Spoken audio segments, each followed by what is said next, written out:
What's up, YouTube? What's up, YouTube? It's your boy back with another one. Yo, people, today I want to talk about something funny, right? Something strange, something that just caught my eye, right? While I was on YouTube, right? On the internet, browsing pictures, videos, and stuff, right? Researching for this topic, right? People, have you noticed that all black countries or black-run countries that do not have a lot of Western influence kind of all look the same? I don't know why, but if you look at it, right? If you look at it, you will notice that there are parts of every African country that you don't even know where you are. You cannot tell the difference between any of them, especially Central Africa going upwards, right? You can't tell exactly where you are because they all have this distinct look, feel to it, right? Feature. I don't know. I don't know what to call it. I don't know if it's just what you call like an African theme, but then I'm just saying up Africa, right? But Jamaica has the same distinct look. So does Haiti. So does, is it Belize? You know, even the Caribbean countries, they all have this unique, distinctive look to them, right? And this look, it's something to do with zinc fencing, pollution, uh, um, poverty, obviously, okay? Poverty, that's one thing that we can't escape from, I guess. And poorly run economies and countries. I mean, it's just a given when it comes to Africa. I don't know, or just a given when it comes to black countries, right? I don't know why that's the case, but that seems always to be the case. Understand what I mean? So I don't understand why, but it is a distinction that all African countries or black countries seem to have. So I don't know what causes it. I really don't understand it. But what I do know is that all black countries seem to have a distinctive way that they just seem to be run, or they just have this unique way that I don't know if it's a good thing, I don't know if it's a bad thing, but all I do know is that it's a black thing. So I don't know what causes it, but the one thing that I also do know is that Europe also has this unique way of also looking. Because if you go to Europe, most of Europe looks the same too, but the difference is Europe looks well developed, Europe looks nice, Europe looks the same, but in a positive light, right? Now that's not to say that there's no poor areas in Europe. No, no, no, we're not saying that. And we're also not saying that there's no rich areas in these black countries. No, no, no, no, we're not saying that. There are parts of South Africa that look European. There are parts of Jamaica that look European. There are parts of, I'm sure there's parts of Nigeria. I mean, there are parts of Nigeria that look beautiful, that look European. We all know that, right? But now, my thing is, uh,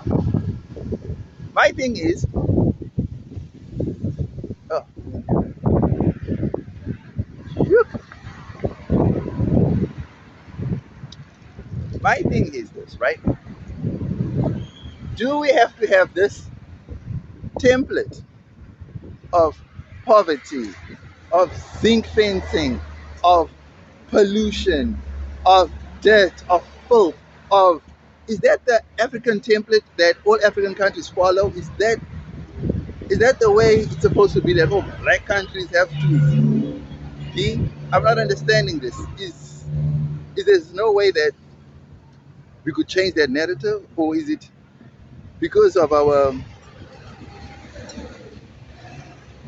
limited thinking? That's what I'm trying to think. So is it because of our limited thinking, or is it just because of corruption? It's because we are so focused on lining our own pockets that we do not care about the state of the environment, that we do not care about the state of the economy? Is it because the history? Is it because of the history that we come from? Is it because we're just not? I don't know. I'm trying to think of all the excuses that I can possibly put on everything else except our black leaders. I'm trying to find an excuse for them because you can't tell me that the Caribbean people and the African people, even the Black Americans, if you're going to okay, let's just divert for a second, right? If you go to African American neighborhoods, most of the time they they may not look like Africa, but they have the exact same ingredients that you find in Africa, in black African countries, in the Caribbean countries, Caribbean countries. Yeah, yeah, yeah. I promise you. So if you go like to Compton, if you go to Watts, if you go to, I don't know, the Bronx, Yonkers, I promise you, it's just that the buildings will show you that you're in America, but the filth, the dirt, the littering, the I don't know, just the just the downtroddenness of these black African countries and areas in America. Just, I don't know if it's inherently just an African thing or a black thing. I don't know. So maybe you guys could help me out with that. So I don't know what causes it. That is what I'm trying to find. So I'm trying to find out the root cause and can it be eradicated?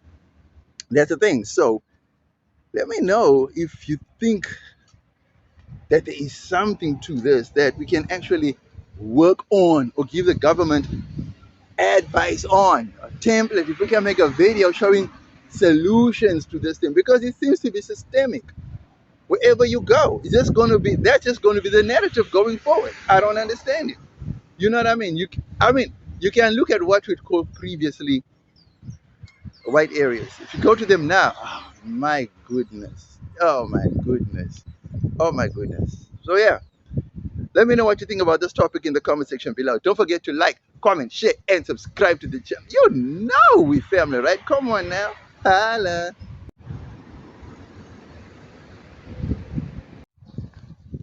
Okay, people. You know how we do. Now we talk about the pros of the topic. Yo, Moon's Shade. Number one, the pros of having such areas, right? Or countries. Number one, there's potential for business creation. There's potential for employment. There's potential for investment.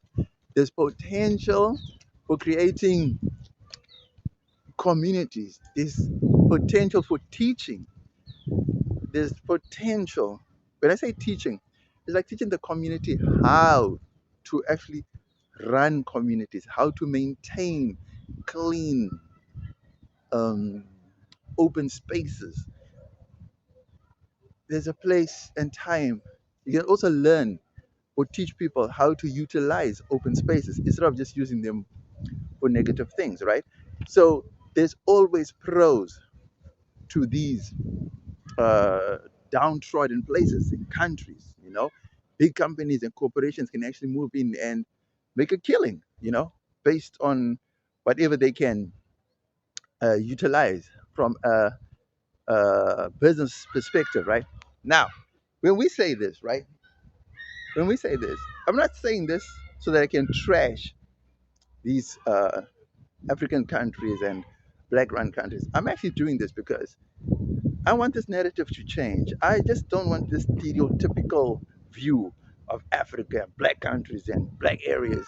Because even if you look in almost every country, right, the no go zones, no go areas always seem to be the one type of area that always have this one specific typical look. You understand what I'm saying? So that for me is a real sad narrative, and it always seems to be the exact same culprits over and over and over again. So that is what I'm saying. Guys, this thing needs to change. So yeah, those are the pros that I can think of, all the things that I just listed. So let me know if you know of any other pros that we could actually add to this list, you know what I mean? Of how we can eradicate these danger zones and whatever you want to call them. You know what I mean? So let me know what you think in the comment section below. Don't forget to like, comment, share, and subscribe to the channel. You know we boys, man. Come on now. Holla.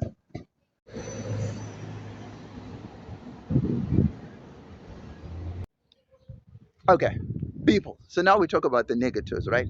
So the negatives associated with today's topic is obviously one, it does not encourage investment. You all know that, right? So number two, it scares even little kids that are not from that, it scares them away. Number three, it just doesn't look beautiful at all, guys. Number four, it brings down the prices of property and investments in that area. Number three, no, number four, five, the crime rate in these areas are beyond measure. Number six, it causes divestment from the area. Businesses start to pull out.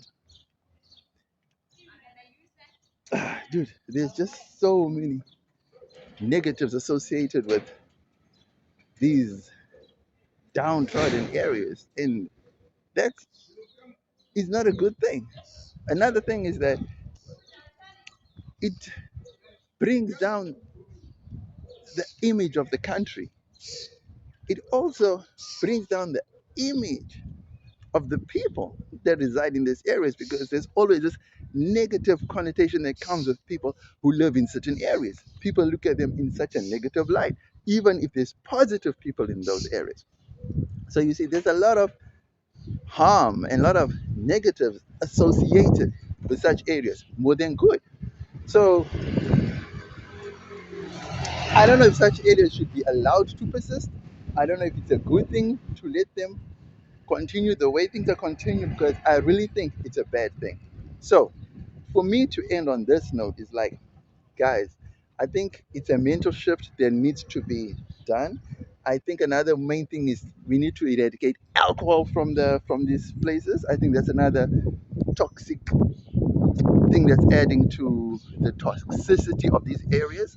I really feel like we need to I don't know, re-engineer, rethink, reschool, re-educate, and I don't know, just a whole lot of things just need to be done to reshape the mentality and the imagination of our leaders, of our people, of everyone involved and everyone, because it's a community effort. This is not going to be done by a single person or a single organization. I think it's going to take a whole village to come together and say enough is enough, so we need to change this whole thing. Let me know what you think about it, man, because I really feel like we should, I think we should just like, I, no, I don't even have, I don't even have a thing. I don't have a solution for now. But yeah, let me know what you think in the comment section below. Don't forget to like, comment, share, and subscribe to the channel. You know we family, right? Holla.